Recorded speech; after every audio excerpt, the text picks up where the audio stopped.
message this morning. So if you're my friend on Facebook, you probably saw that I posted a picture of a path, and that was actually right before our exercise class on Saturday, which was which was fun. Fabulous. Thank you.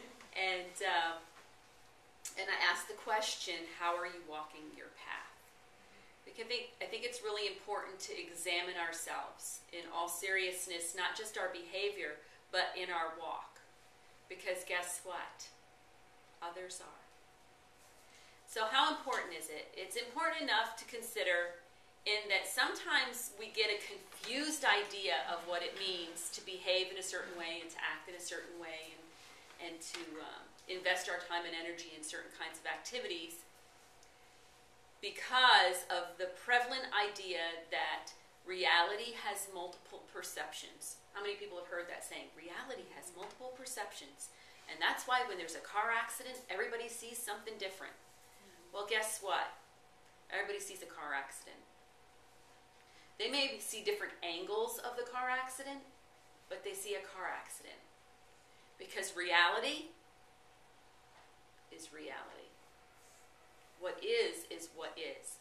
How we deal with that, how we break that down in our experiencing it, is the perception. So really, that happens inside us. It doesn't change the reality that there was a car accident. There was still a car accident. Regardless of how we saw it, it happened. Now, we can deal with it and experience it based on our thoughts and our feelings and our emotions in a different way. So does reality have multiple perceptions? No, it does not. Reality is reality. We as individuals have multiple perceptions. We create perceptions of reality. See the difference? Mm-hmm. And so this is a conversation I've been having for a really long time with people in my life that are close to me. Because what happens is we tend to believe that if we see it a certain way, that that's the way that it is. That's not the way that it is. The way that it is the way that it is.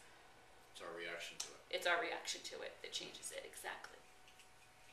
So, why is it so important that we take an honest inventory of the way that we are walking on our path? Our car accident, for lack of a better example. It's our train wreck. So, how do we look at ourselves without glazing it over with perception? Because that is something that we do. If someone says, hey, I saw that you did this, or I saw that you do that, or I heard you say this, and we're like, yeah, but this is why. That's our perception, you see. No, the reality is we did this, or we did that, or we said this, or we said that. That's what we did. Why is it important? Because the idea is that we don't want to give the impression of something that is not substantial as spiritual people walking a path. Right? We don't want people to get the impression that it's more important how we look than how we are. Right? We want to be one way. We want our yes to mean yes. We want our no to mean no. We want to walk our path as truthfully as we possibly can. Not to say that we don't make mistakes. We all make mistakes. But if we're truthful in our mistakes, then we deal with them. And we change and we correct and we make adjustments, right? This is a conversation that took place with Jesus and the leaders of the temple back in ancient times. And it was really clear that it was more important to them how things looked than how things were. And he became so enraged with them that he said that they were like unwashed vessels. A cup. You go and take a cup, and we've all done this. Take a cup out of the cupboard and go to put water in it, and there's something yucky in there. And you're like, oh my gosh, it looked clean. But inside, it's not clean. So what do? You wash it. And you put it away. Also, he referred to them as whitewashed graves. So yeah, looks beautiful. Look how pretty. And you open it up, what is it full of? Decay and death. Because it's a lie. Don't lie to yourself.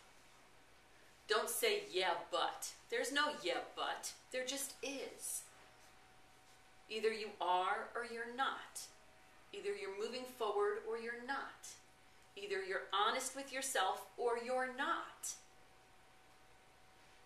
And those are hard conversations to have inside our head. Am I saying kind things? Am I doing kind things?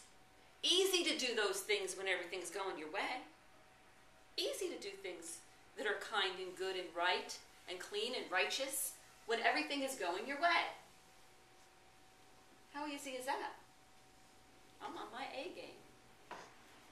How about when things are going bad? How about when nobody's watching? How's that? How's that working for you? How you doing in the car when someone cuts you off? Peter. I talk to Peter a lot in these videos. Anyway, it's true. Hey, Bobby. Hello. Have a seat. Hey, Bobby. So, I think that this is an issue because so many times we hear about families and situations and concerns in our life, and we look at them and we're shocked because, oh, that couldn't possibly happen to them because they look so perfect. They seem so perfect because the way that things seem sometimes are not the way that they are. In our great big giant world, there was a famous rap star, and I can't remember his name right now, don't make me guess. And he was saying that all of his cars and his house and his jewels and his watch, all rented, because it was really important to put forth a certain kind of impression, a certain kind of persona. So what does that say about us if we're doing that? We're manufactured, we're false. And our faith isn't alive inside us. That's why Jesus said you open that up and it's full of death and decay because you're lying to yourself. You're not on the road to life. Lack of confidence? Not so much lack of confidence as it is having a faith and proving false to the power that it has in your life. How's that? Oh, yeah, that sounds good.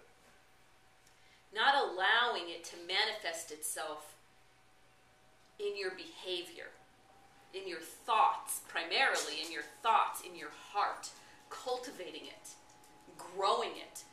And this is not an easy thing. It takes years and years and years and years. I remember a conversation in the movie Gandhi where, his wife was being interviewed actually, and they asked him how is he doing on his path? How's he doing?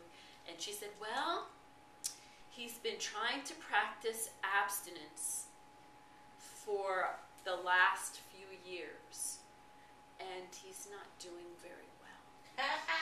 Perfect. And I thought that was so perfect that, here is this incredibly spiritual, powerful person who is trying in degrees to grow and to train themselves to a closeness with Spirit as they understand it, because everybody's understanding is different. And this was one of those essential behaviors that he felt like would bring him closer to Spirit, and still he could not master his flesh.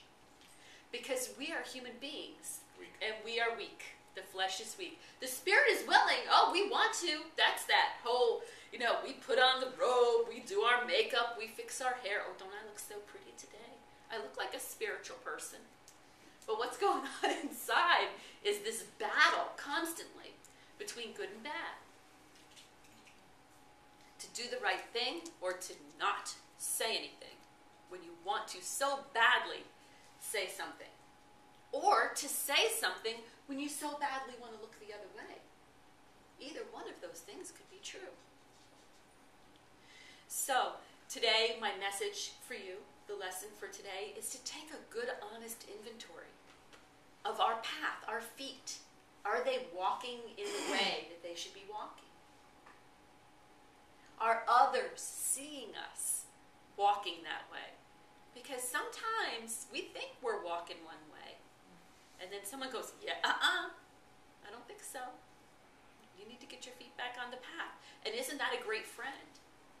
And a loving companion who says, here, let me nudge you back the way that you need to be going. Do you think it's, when you're walking in the path, if you know that you're walking with a genuine passion, instead of just walking, that's a little bit different. Passion in your helps. path is important, but You know what truth you're in your passionate path is for, and far for all more. the good